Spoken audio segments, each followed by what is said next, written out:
एक सुनसान गांव जिसका नाम काली बस्ती था एक राज छिपाए हुए था जिसकी वजह से लोग वहां जाने से डरते थे। शाम होते ही गांव पर एक खौफनाक खामोशी छा जाती, जैसे हवा भी सांस रोके खड़ी हो। गांव के सब लोग सूरज ढलने से पहले अपने घरों में दबक जाते और दरवाजे खिड़कियां मजबूती से बंद कर लेते।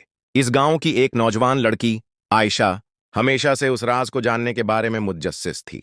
उसकी दादी ने कई बार उसे बताया था कि जब वो जवान थीं तो उन्होंने भी कुछ गैर मामूली वाकयात देखे थे, लेकिन दादी ने हमेशा उसे खबरदार किया कि इन चीजों से दूर रहना ही बेहतर है।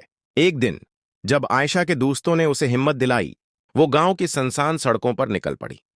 उसकी सांसों में खौफ की हल्की सी आंच थी, लेकिन उसका तजस्सुस उस पर गालिब आ चुका था।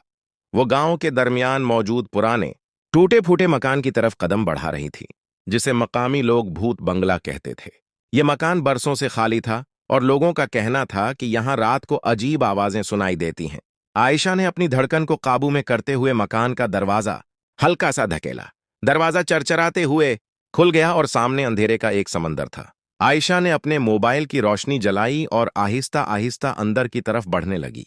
तमाम कमरों में पुरानी गर्द में बसे हुए फर्नीचर की खुशबू फैली थी। अचानक उसने अपने पीछे से कदमों की आवाज सुनी। एक सर्दी की लहर उसके जिस्म में दौड़ गई।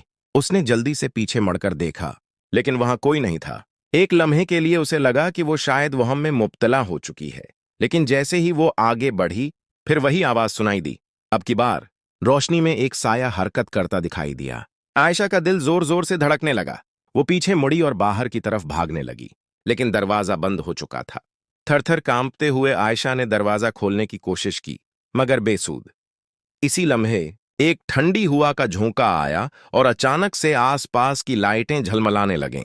रोशनी में वो देख सकती थी कि एक साये की आंखें उसकी तरफ संगीन निगाहों से देख रही थीं।